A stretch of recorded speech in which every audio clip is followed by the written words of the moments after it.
Shalom, estudiosos de la Torá, y bienvenidos una vez más a su programa de Un Rudo Despertar Radio, un programa especial para miembros del Club de Patrocinadores. Con ustedes su servidor Harold Calvo.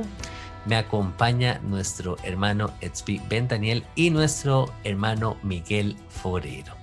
El día de hoy, hermanos, damos continuación al comentario, a la reflexión de la parasha que hemos venido compartiendo semana a semana. Y, hermano, les soy honesto, estoy un poquito triste porque ya se nos está terminando este ciclo de la parasha hermosísimo. Entonces, ya estamos disfrutando de estas últimas porciones. El día de hoy continuamos con la parasha número 51, la cual lleva por título Nitzavim. Nitzavim. Ahora el hermano Tzvi tal vez nos pueda ampliar un poquito más con respecto a ese término. Esta parasha inicia en Deuteronomio 29:9 y concluye en Deuteronomio 30:20. Es una porción relativamente corta. Sin embargo, hermanos, bastante contenido y detallitos se pueden rescatar en esta parasha.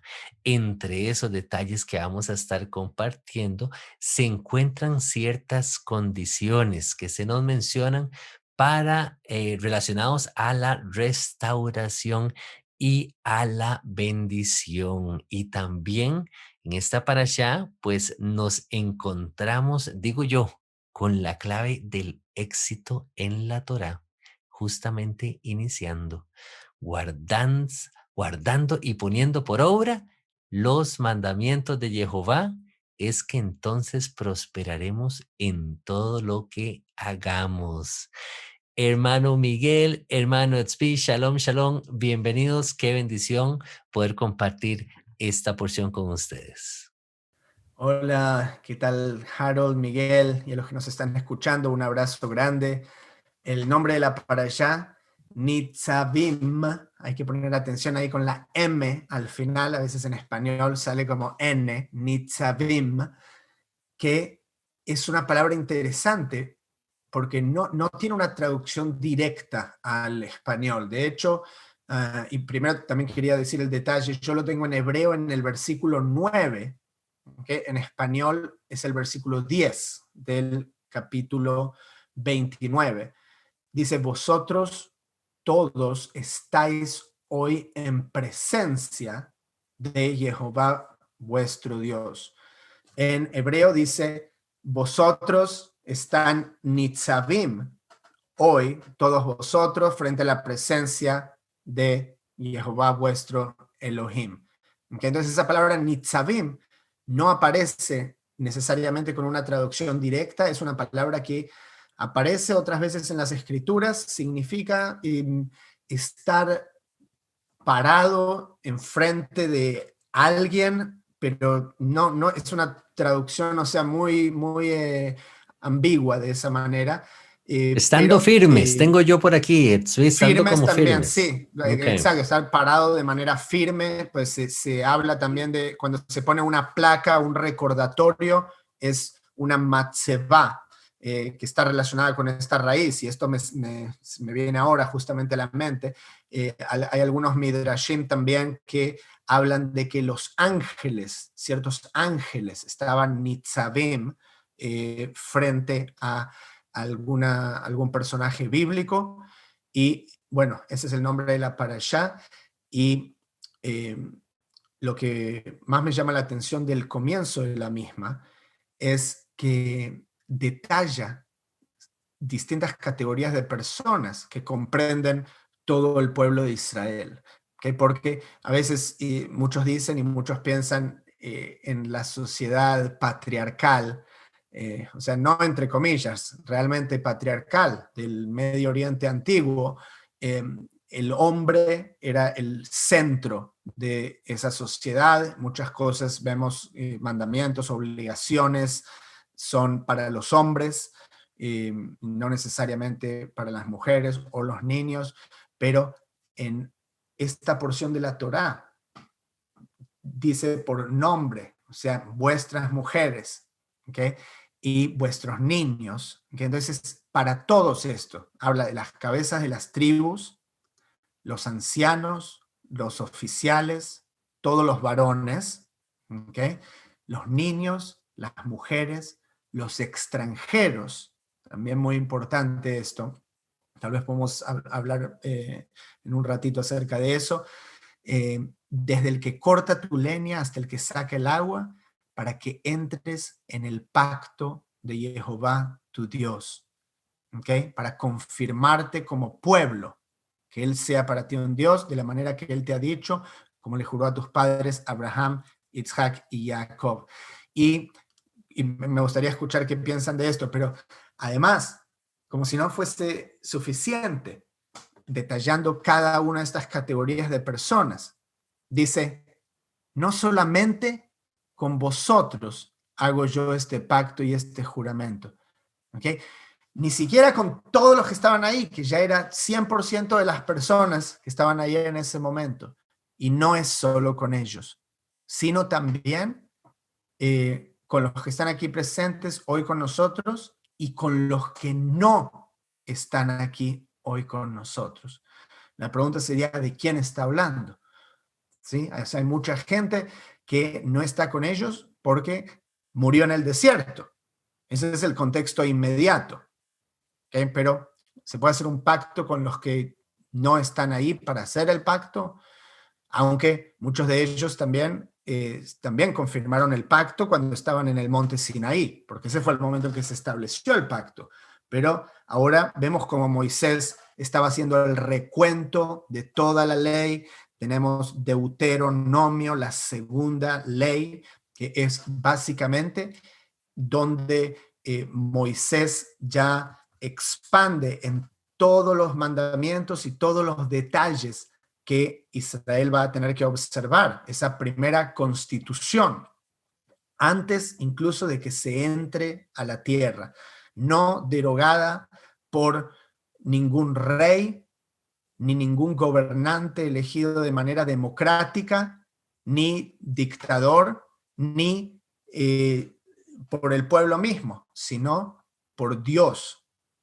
¿Okay? El Creador les dio esta constitución a Israel, la manera en que habrían de regir su vida. Y como tú dices, Harold, el eslogan o el resumen de todo, casi al final de la parashá, el versículo 15, he puesto delante de ti hoy la vida y el bien, la muerte y el mal. Cuando vi eso, digo, me quiero imprimir aquí algo, un póster, ponerlo en la casa, en algún lugar, porque ese es básicamente el resumen de la Torá. ¿Okay? Luego tú puedes decir, ok, a mí me interesa la vida y el bien. ¿Qué más me dice la Torá en mi vivir práctico que yo pueda adoptar? ¿Sí? Y sigo, quiero el mal, quiero servir a la oscuridad, no me interesa nada más que esa perspectiva de la vida, entonces no me va a interesar ahondar en lo que dice el Creador para nuestra vida. ¿Sí? Pero le dio tanta importancia a Moisés que llamó a todo el pueblo para que escuchase esto. ¿Sí? Le está hablando a todo el pueblo, 100% de la gente, y como veremos más tarde, esto se va a transformar también en un ritual, que la gente va a venir cada 7 años a escuchar toda la Torá, que puede ser la idea. Pero bueno, no quiero tomar más tiempo ya porque hay muchísimo aquí y muchísimos versículos que realmente me llegan al corazón. Así que sí, podemos seguir adelante. Shalom, Miguel. Shalom, Zvi, Harold y toda la audiencia. Uno de los detalles que a mí me impacta mucho en esta parasha es el asunto del libre albedrío, que hemos hecho programas sobre eso precisamente, pero aquí sale o se exhibe de una manera muy clara, ¿no? Cuando el Señor está diciendo a través de Moshe, bueno, aquí está delante de ustedes, pongo las dos opciones que tú mencionabas, elige el bien, elige el mal. Y el llamamiento es para todos, ¿no? No solamente el pueblo de Israel, están los extranjeros que están allí.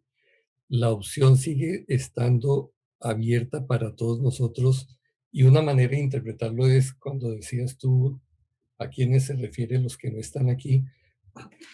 Generalmente preferimos, digo yo, pensar que estamos nosotros incluidos, las generaciones futuras allí, no solamente los que murieron en el desierto, sino aquellos que de alguna manera vamos a estar presentes en el futuro, porque en cierto sentido estábamos presentes en ellos, en los lomos de aquellos que estaban en ese momento ahí. Y entonces, cuando se nos da la opción de escoger entre lo bueno y lo malo, eh, es, es bien claro que el Padre respeta esa libertad que todos tenemos de escoger el bien o el mal, ¿no? Incluso tengo de pronto Svi lo conoce, de una persona un comentarista de la Biblia judía, Rashi, cita una historia, un midrash en la tradición oral. Claro, mi amigo Rashi. Ok, sobre el ángel responsable de la concepción de los niños que pregunta a Dios si el niño crecerá para ser fuerte, débil, sano o tonto, rico o pobre. El ángel, sin embargo, nunca pregunta a Dios si el niño se convertirá en malo o en justo, ya que Dios puede determinar las circunstancias de su vida. Pero la decisión de elegir el buen camino o el mal ha sido dejado al libre albedrío de esa persona, del hombre. Entonces yo creo que es bien importante tener en cuenta esto aquí, porque las condiciones en que cada uno de nosotros, los oyentes y nosotros mismos estamos en el presente, son el resultado de las decisiones que hemos hecho a lo largo de nuestra vida. Algunas han sido buenas, otras han sido malas, y algunos estamos disfrutando las consecuencias de esas buenas decisiones, otros sufriendo las consecuencias de las malas. Entonces, siempre tendremos esa libertad de elegir la vida en medio de las dificultades, en medio de la adversidad. Y si bien no podemos controlar la totalidad de las circunstancias que afectan nuestras vidas, sí podemos determinar cómo reaccionar ante ellas. Y la Torah es la que nos da los parámetros de cómo hacerlo. ¿Sí? Es fácil y agradable ser feliz cuando todo va bien, pero no hay garantía de que seremos felices o de que todo será agradable, incluso habrá buenos tiempos todo el tiempo, toda la vida. Entonces, cuando vienen las circunstancias trágicas que nos sacuden, si tenemos una base firme en la Torah, no en tradiciones religiosas, no en herencias y cultos paganos, sino en la Torah, que es un fundamento firme, entonces podemos salir avantes. De otra manera nos volveremos miserables y amargos todo el tiempo. Así es, así es. Y tal vez nada más recalcando ese punto de esas personas que no están ahí, si lo viéramos a futuro, recuerdo las palabras de Josué, ¿verdad? Que él dice, yo y mi casa serviremos a Jehová. Las palabras de Jehová para con Abraham, ¿verdad? Vas a circuncidar a tus hijos, ¿verdad? No es una decisión del hijo como tal, sino que el padre iba a circuncidar a los hijos para hacerlos parte de este pacto también, ¿verdad? Entonces, es interesante reflexionar en eso, en esa palabra de quién se está refiriendo, si los que ya no estaban con nosotros, que habían muerto, quedaron en el desierto, o si está refiriéndose a futuras generaciones. Bueno, a medida que vamos avanzando en la parashá, también vemos una palabra profética por acá muy fuerte, pienso yo, ¿sí? De parte de Moisés para con el pueblo, y él les está diciendo, cuidado, y ustedes con el tema de la idolatría, ¿verdad? Una y otra vez vemos al final ya de la Torá cómo se nos hace este llamado a tener cuidado en torno a la idolatría, dioses ajenos, dioses de madera, de plata, etcétera, que ustedes conocieron en Egipto, que no vayan a caer en las mismas prácticas. Pero sucederá que cuando hayan conocido lo bueno, lo malo, la bendición y la maldición, en algún momento el pueblo va a dejar ese pacto de lado, ¿sí? Y se nos mencionan consecuencias que la tierra iba a sufrir y el pueblo iba a sufrir, ¿sí? En torno a enfermedades, plagas, maldiciones. Se nos dice que la tierra no iba a ser sembrada, ni produciría, ni crecería en ella hierba, por cuanto Israel dejó el pacto de Jehová, el Dios de sus padres, ¿verdad? Entonces, palabras fuertes. Y más adelante se nos habla de cosas secretas, misterios que pertenecen a Jehová. ¿Estamos de acuerdo? Hermanos, sí, adelante, por favor, sí. Ok, no, solo te quería decir un par de cositas acerca de, conectado a lo que comentabas. La Torá aquí profetiza, sí, y esto, o sea, no es poca cosa, pues siempre nos imaginamos las profecías de los profetas, sí, pero ahora estamos en la Torá, pero Moisés es considerado un profeta, sí, porque él escuchaba directamente del Todopoderoso. Se habla de la cautividad a la cual Israel va a salir. O sea, Israel ni siquiera entró a la tierra en este momento, pero se menciona que va a salir a la cautividad. Luego, más tarde, vemos el cumplimiento de esta profecía en Segunda de Reyes 24. La gente puede ir a estudiar ahí, continuando después de este programa. Y es mencionado también en Esther capítulo 2, Jeremías 1 y Ezequiel 1, entre otros lugares. Después, también en Deuteronomio, en este mismo capítulo, se pronostica el retorno de los israelitas a la tierra, que luego también se predice en Jeremías capítulo 33, que por los judíos regresan también después de 70 años de Babilonia. Ahora, obviamente, nosotros tomamos estas profecías también para significar acerca del retorno que sucede en nuestros días, ¿sí? Que existe el Estado moderno de Israel y estamos en gran escala retornando a la tierra, ¿okay? No solo judíos, sino también gentiles. Yo conocí muchos ahí que también retornan a la tierra a pesar de no poder quedarse a veces de manera permanente. Pero el hecho de que esté surgiendo todo esto en el consciente colectivo, ¿okay? Es realmente lo que es el milagro. Y lo otro que quería comentar es que, interesantemente, se les dice a los israelitas que ellos van a estar viviendo entre paganos.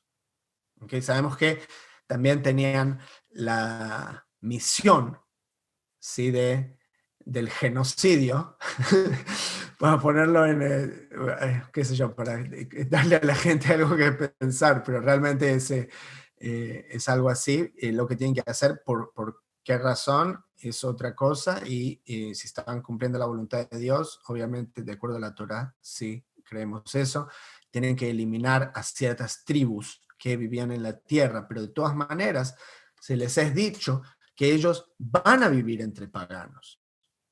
¿Okay? Y de hecho, tenía por acá una nota que dice que Josué, que en capítulo 9, también puede estudiar la gente después del programa, hay un grupo de personas, gibeonitas, que lo engañan y le hacen creer que ellos eran parte de Israel. ¿Sí? Pues sabemos que en la Torah mismo dice que el extranjero podrá vivir entre tu gente, ¿sí? Entonces, si tú eres parte de una tribu pequeña que vivía ahí en la tierra de Canaán, y de golpe viene un grupo de personas, o sea, masivo, y están saqueando, o sea, como una especie de vikingos, o sea, pues la gente a veces se idealiza mucho, o sea, de acuerdo a nuestros lentes modernos, ¿sí? De pensar cómo sucedieron estas cosas, y le dijeron por favor que se vaya de la casa. No, estamos hablando, ¿viste? De un estilo vikingo más, sería más adecuado. Entonces, si eres parte de una tribu pequeña, te haces pasar por alguien que se había convertido, ¿okay? Que vino con los israelitas y entró ahí, y ahora no te van a matar a ti y a toda tu familia. ¿ok? Pero de todos modos, entonces así es como quedaron cierta gente. Sabemos que Israel hizo pacto con otros, ya desde el comienzo hubo ciertos problemas, pero el punto es que van a vivir de lado a lado con culturas paganas. Y eso a mí me llama la atención porque, o sea, ¿qué es lo que a nosotros nos gustaría? Yo a veces pienso, prefiero irme a vivir con una comunidad de cuáqueros, ¿sí? De Amish, y ya salirme de lo que es la televisión y todo, y la cultura pagana en la que vivimos nosotros de hoy en día, que no es pagana en el sentido que está adorando a dioses de piedra, es pagana en el sentido que está adorando a celebridades de Hollywood y a raperos y a gobernantes, ¿sí? Nosotros vivimos dentro de eso, ¿sí? Entonces, yo creo que este es consejo muy bueno, sí, que nos habla a nosotros hoy en día. Es decir, sí, vamos a estar viviendo dentro de esa cultura, pero todavía tenés que caminar de esta manera, ¿sí? Incluso cuando vives ahí. Sí, quisiera añadir un detalle a eso, y es que siempre que en la Torá nos encontramos el asunto de la referencia de la idolatría, está conectada con las imágenes de piedra y de palos y de todo esto de madera, etcétera. Pero hoy en día, como tú mencionaste a lo último, hay muchísimas opciones de ser idólatras y eso es tan sutil que nosotros mismos podemos estar prendidos de algo sin darnos cuenta. O sea, yo he llegado a definir personalmente la idolatría como todo aquello a lo cual, en torno a lo cual gira la vida de uno. O sea, si algo se vuelve tan central, tan importante que no puedo dejar de vivir sin eso, que me atrae mis energías, mis pensamientos, todo lo que yo soy, eso es un ídolo, porque el único digno de vivir de esa manera, de ocupar ese centro de la vida de uno, es Jehová, es la Torá. Entonces, cualquier otra cosa que lo distrae a uno, que hace que tanto él como su palabra caigan en un segundo lugar, y bueno, sí, esto después lo hago y lo dejo de lado, peligrosamente está desbancando el lugar, el trono que le corresponde a Dios en la vida nuestra y convirtiéndose en un ídolo. Por eso digo, eso es tan sutil que, bueno, estamos en un tiempo ahorita de revisión, de introspección, camino a Yom Kippur, que es bueno considerar ese aspecto de nuestras vidas también. Amén. Así es. Muy, muy interesante estos puntos con respecto a la idolatría y poner cuidado a esos detalles. Les mencionaba, volviendo aquí al curso de la Parashá, vean qué interesante este pasaje, el pasaje 29, en el capítulo 29 también. Dice, las cosas secretas pertenecen a Jehová, nuestro Dios, mas las reveladas son para nosotros y para nuestros hijos para siempre, para que cumplamos todas las palabras de esta ley. Y más adelante, vean qué interesante, siguiendo con el contexto, encontramos la razón, y tal vez me estoy adelantando un poquito aquí, o la refutación más grande en la Torá con respecto a todas aquellas personas que dicen que nadie puede cumplir o guardar la Torá, o que la Torá es muy difícil de cumplir, o que es inalcanzable. Entonces, desde el versículo 29 ya se nos hace como esa introducción y se nos dicen, ciertamente hay ciertas cosas ocultas, solamente Jehová tiene conocimiento de ellas. Muy bien. Sí, más sin embargo, las que son reveladas, o sea, ya se nos ha dado una revelación a través de Moisés, la Torá de Jehová, para nosotros, para el pueblo de Israel, para que no tengamos excusa de cumplir las palabras de esta ley. En otras palabras, yo le digo a mi esposa y a mi hija, Jehová no es un Dios que pone trampas, ¿verdad? Esperando que nosotros caigamos y, caíste, ¿verdad? Fallaste, No, ¿verdad? No, y sería sádico, imagínate, si Dios injusto. dijese, le voy a dar esta piedra, ¿entendés? Imagínate, esta piedra de 100 kilos, se la voy a poner sobre la espalda a mi hijo de 6 años, ¿ok? Para ver qué pasa. Exacto. Y que se caiga y se aplaste, que no lo pueda cumplir, así después le puedo mandar un pueblo enemigo que descuartice a su familia. Exactamente. O sea, ¿cómo No, Dios es va a querer ilógico, eso para su pueblo? es injusto, sería un Dios injusto. Cuando hemos visto a lo largo de toda la Torá que Jehová es un Dios justo y que sus juicios son justos también. Entonces, aquí se nos recalca ese punto nuevamente, donde se nos dice, hay cosas secretas, pero se nos ha revelado esta palabra y no hay excusa, entonces, para que no podamos cumplirla. Y ahorita vamos a ahondar un poquito más, tal vez en ese pasaje, está un poquito más adelante, sin dejar por fuera también, se nos menciona aquí, les hablaba al principio del programa, la condición para que Jehová haga volver a los cautivos de entre todos los pueblos a donde él los hubiese esparcido, se nos dice, aún desde las partes más lejanas que hay debajo del cielo, desde ahí nos recogerá Jehová, dice la palabra, para hacernos volver a la tierra de nuestros padres y nos hará bien. Y esa condición tiene que ver con arrepentimiento del pueblo, ¿sí? Entonces, qué momento más emocionante ese ¿verdad? Por vivirlo y ver al pueblo de Israel, porque ciertamente sabemos que en su mayoría, pues el pueblo tal vez ha dejado el pacto de lado, hay un porcentaje, un remanente, ¿sí? Muy pequeño, que se ha mantenido firme, sí, pero ver al pueblo de Israel volviéndose nuevamente a Jehová y entonces él pudiendo cumplir esta profecía, sería hermosísima verlo en nuestros tiempos, hermano Tzvi.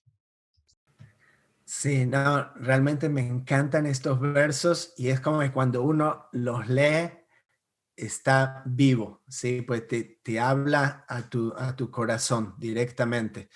Y hay palabras clave aquí, que primero dice en el 31, ¿okay? Luego de la bendición y la maldición, sucederá cuando te arrepintieres en medio de todas las naciones. Tú ya estás esparcido por las naciones, ya no estás en presencia de Dios. Eres el hijo pródigo que se fue lejos de la casa del padre y decidió vivir esa vida pagana, por así decirlo, ¿sí? Olvidarse del pacto. Pero ¿qué es lo que tiene que suceder primero?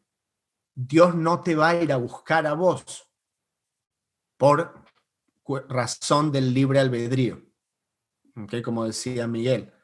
Uno elige darle la espalda a Dios antes de que Dios esconda su rostro, para usar la terminología bíblica. ¿Okay? Dios no esconde su rostro antes de que nosotros le damos la espalda. ¿Okay? Y al mismo tiempo, la metodología para retornar es que nosotros nos tenemos que arrepentir primero. ¿Okay? El hijo pródigo se Amén. da cuenta en un momento y dice, estoy comiendo entre cerdos. ¿Okay? Él se da cuenta y decide retornar. Y luego sí, el padre va a su encuentro. ¿Sí? Ahora, eso por un lado. Y ahora para meterme un poquito más profundo en el hebreo. Fíjate, y Miguel hablaba de los días que van a Yom Kippur, los días de Teshuvah, ¿sí? De retorno. La palabra hebrea para arrepentirse. ¿Okay? Y escribí un blog sobre eso. Me parece que está también en el portal para miembros, que les invito a verlos, los días de Teshuvah, los 40 días de Teshuvah.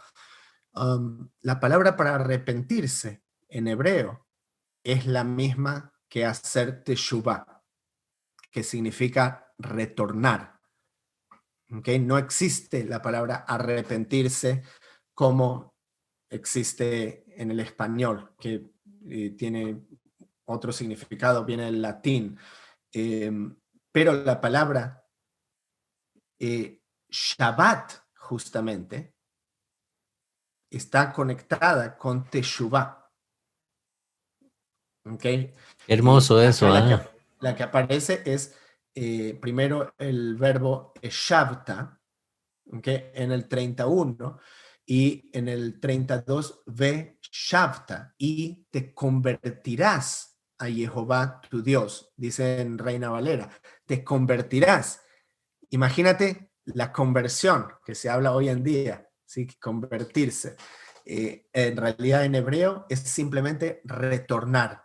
Y luego en el 3, ¿okay? Para no detenerme, pues ya llegamos al tiempo, pues se puede seguir acá por una hora para ver esto en detenimiento, pero en el 3, fíjate, entonces Jehová hará volver a tus cautivos. ¿Okay? Y en hebreo hará volver otra vez esa raíz, shav, ¿sí? Shav de en retornar, de teshuvah, que esa es la intención de que nosotros retornemos al Creador, ¿sí? Y eso está conectado también con el día de Shabbat, ¿sí? El séptimo día es el día de retorno, también de descanso y de retorno. Qué linda esa relación, ¿ah? El día indicado para volvernos a Él al final de la semana, ¿sí? Siempre Así hay es. un tiempo, una ventana se nos abre ahí para regresar a los brazos de papá. Qué hermosísimo. Y bueno, ya terminando esta parashá, tremendo este pasaje, digo yo, hermano Miguel. Hermano Zvi, no se lo digo directamente porque está más relacionado por un tema de cultura judía. Pero en el caso del hermano Miguel, en el caso mío, que venimos de un contexto cristiano, nos encontramos con este pasaje y a mí me golpea en la cara, ¿verdad? En el puro frente, eh, porque este mandamiento que yo te ordeno hoy no es demasiado difícil para ti ni está lejos. Y se nos dice que no está ni en el cielo para que alguien diga quién va a subir y quién nos lo va a traer. No está del otro lado del mar para que alguien diga quién va a pasar hasta el otro lado del mar para que nos traiga este mandamiento, porque es muy difícil para cumplirlo. Está muy cerca de ti esta palabra en tu boca y en tu corazón para que la cumplas. ¿Cuántas veces, hermanos? Y me refiero al hermano Miguel, ¿cuántas veces hemos escuchado, tal vez en el entorno nuestro cristiano de iglesia, es que la Torah es imposible de cumplir, ¿no? Nadie la puede cumplir, o sea, no se puede cumplir. Y nos encontramos con ¿verdad? Este bombazo aquí en la escritura, casi el cierre de Deuteronomio. Entonces, cómo lo percibe usted, hermano Miguel? Este pasaje es como muy impactante, ¿verdad? Que se nos diga que, o sea, estaríamos mintiendo si decimos que la Torah no se puede. Yo entiendo las situaciones, claro, pero no podríamos decirlo así, de esa manera, que la Torah no se puede cumplir cuando la Torah misma nos dice, no digamos eso. ¿Cómo lo percibe usted, hermano Miguel? Sí, una de las cosas impactantes de todo ese pasaje es que Jehová dice que Él circuncidará el corazón de tu descendencia para que ames a Jehová tu Dios con todo tu corazón y con toda tu alma a fin de que vivas. Entonces, eh, a menos de que esto haya sucedido primero, o sea, que Jehová haya escrito su Torah en nuestro corazón, siempre la vamos a ver como una carga, porque es como el espectador que está afuera mirando qué es lo que pasa en el asunto, en el entorno, y todo lo que ve le parece terrible. Eh, Leyendo en los libros que escribió Josefo, él hace una referencia a esto y dice que normalmente todos los otros pueblos con los que se relacionan los judíos miran a las leyes de los judíos como algo que es imposible cumplir. Dice, pero para nosotros esto es nuestra vida y esta es nuestra manera de realizar todas las cosas porque hemos entendido de qué se trata. Entonces, me parece que a menos que la gente haya experimentado este retornar genuino, no hablo de inscribirse en una religión para asistir a un culto y levantar las manos y brincar y todo esto, no, que realmente haya experimentado una transformación, un retorno a Jehová. Jehová de su parte haya escrito en el corazón de esa persona la Torá. Es cuando surge de uno esa espontaneidad de quererla hacer. No es una carga que, uy, ahora me toca hacer esto y es que la religión me lo prohíbe y no puedo comer cerdo y no puedo comer. No, no, al contrario, yo lo que he experimentado es la libertad de que, oiga, ahora yo conozco la verdad y la verdad os hará libres, fue lo que dijo Yeshua, ¿no? Conoceréis la verdad y la verdad os hará libres. La verdad de la Torá, la verdad de los mandamientos de Jehová. Y cuando nosotros desde adentro, porque han sido escritos, grabados allí por él de una manera que no comprendemos, comienzan a surgir, nos impulsan a hacer todo aquello, de manera que, como tú dices, Harold, no hay ninguna carga. Y si alguien de los oyentes lo siente como una carga, yo le diría, examine su corazón a ver si usted realmente retornó o simplemente está tratando de jugar a la religión. Porque, uy, esta moda de estar ahora en las raíces hebreas y todo, entonces, listo, metámonos ahí y digamos techubá y digamos todas las palabras que la gente le gusta usar, pero no hay nada de fondo. Así Entonces, es. lo más importante es esa transformación interna. Amén, amén, amén. Bueno, con esta hermosa reflexión, hermano Miguel, y estas palabras también de mi hermano Etzvi, pues damos por concluida este comentario de la parashá de esta semana. Muchísimas gracias, hermanos, por escuchar este estudio y poder incluso comentarlo a través de pues, las redes, hacernos llegar sus opiniones y perspectivas. Jehová les bendiga y les guarde